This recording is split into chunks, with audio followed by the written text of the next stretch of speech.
नमस्कार। मैं उम्मीद करता हूँ कि अभी तक आपने सारी वीडियोस अच्छे से देखी होंगी, हर एक पॉइंट को अच्छे से समझा होगा, हर फॉर्मूले के लॉजिक को समझा होगा और एक डायरी जरूर बनाई होगी और हर फॉर्मूले के लॉजिक के साथ उसका यूज़ देखा होगा। कुछ सिम्टम्स मैंने बताए हैं, उन सिम्टम्स को देखा होगा, यानी कि आपने अब तक सारी वीडियोस कंप्लीटली देख चुके होंगे। और अंत में आज मैं बात करूंगा कि एक सर्वाइकल के पेशेंट को किन चीज़ों का ध्यान रखना चाहिए और कौन कौन सी सावधानी रखनी चाहिए। इस पूरे कोर्स को अटेंड करने के बाद ही आप किसी पेशेंट को ट्रीटमेंट देंगे और इनकी सावधानी का ध्यान रखेंगे। सबसे पहले सर्वाइकल पेशेंट को अगर डीजेनरेशन की वजह से यानी कि एजिंग प्रोसेस की वजह से अगर सर्वाइकल की पेन आ रही है तो यानी कि ऑस्टियोपोरोसिस की समस्या है, यानी कि उसे कैल्शियम से रिच डाइट जरूर लेनी चाहिए। कैल्शियम जिन भी खाद्य पदार्थों में है उन सभी खाद्य पदार्थों को आपको लेना चाहिए। अगर सर्वाइकल आपको स्टिफनेस है यानी कि भारीपन है, मूवमेंट में दिक्कत है, तो आपको बादी की चीज़ों को परहेज रखना चाहिए। अगर सर्वाइकल में आपको पेन भी है तो आपको खट्टी चीज़ों को परहेज रखना चाहिए। अगर सर्वाइकल आपके स्टिफनेस यानी कि आपकी गलत आदतों की वजह से, जैसे हम कई बार सोते समय सिर के नीचे हाथ रख लेते हैं, ये रख लेते हैं या इधर का रख लेते हैं, ऐसे रख लेते हैं या ऐसे रख लेते हैं, ये सभी आपको ध्यान रखना है कि ऐसी कोई भी एक्टिविटीज नहीं करनी है। लेटकर टीवी नहीं देखना है। हम कई बार सोफे पर, बिस्तर पर, पलंग पर लेट जाते हैं और टीवी देखते हैं, नहीं करना है। हम लेटकर मोबाइल का इस्तेमाल करते हैं, बहुत लंबे समय तक नहीं करना है। लेटकर लैपटॉप का इस्तेमाल करते हैं, बहुत लंबे समय तक नहीं करना है। सोते समय तकिए का इस्तेमाल जरूर करना है। कितना मोटा तकिया होना चाहिए? जितना आपका ये शोल्डर का गैप है, यानी कि जब भी आप करवट लेंगे तो ये गर्दन ऐसे चली जाएगी, यानी कि फ्लोर पर आपका ये कंधा आ जाएगा।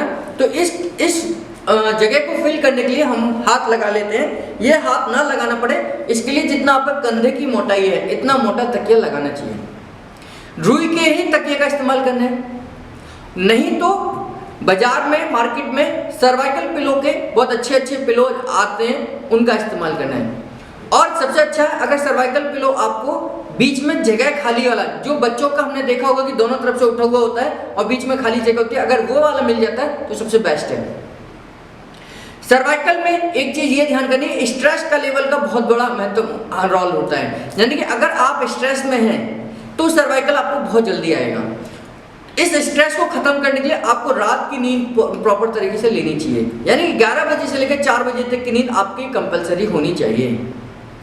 दिन प्रतिदिन आपको कुछ एक्सरसाइज भी करनी चाहिए। मैंने लास्ट वीडियो में एक्सरसाइज बताई है आपको कि हमें कौन कौन सी एक्सरसाइज करनी चाहिए। तो उन सभी एक्सरसाइज को आपको अगर बहुत ज़्यादा दिक्कत है तो सुबह और शाम करिए। अगर हल्की फुल्की है तो दिन में एक बार से भी काम चल जाएगा। अगर आपकी बहुत लंबी सिटिंग है या लैपटॉप पे बहुत लंबा काम है तो आपको बीच बीच में इन एक्सरसाइज का यूज करना चाहिए।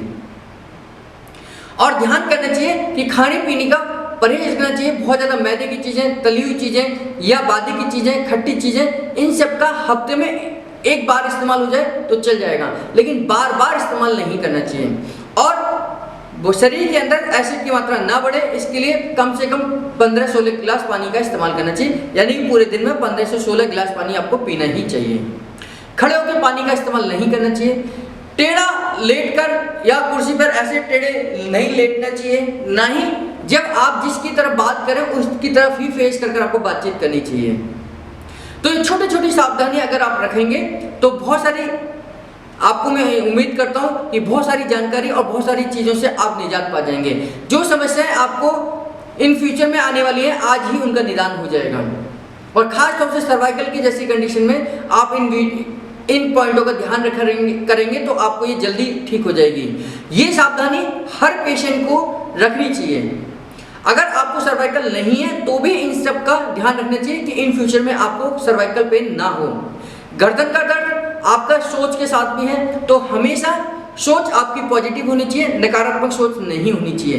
पेट हमेशा पूरे दिन में साफ होना चाहिए, एक दिन में एक बार में साफ हो जाना चाहिए। बार बार मोशन आने से भी सर्वाइकल पेन आ सकता है।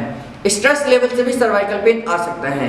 तो इन सभी चीज़ों का ध्यान रखते हुए इस पूरे प्रोग्राम को आप ध्यान से पुनः देखें और हर चीज़ का बारीकी से ध्यान कर इन वीडियोस का लाभ लें।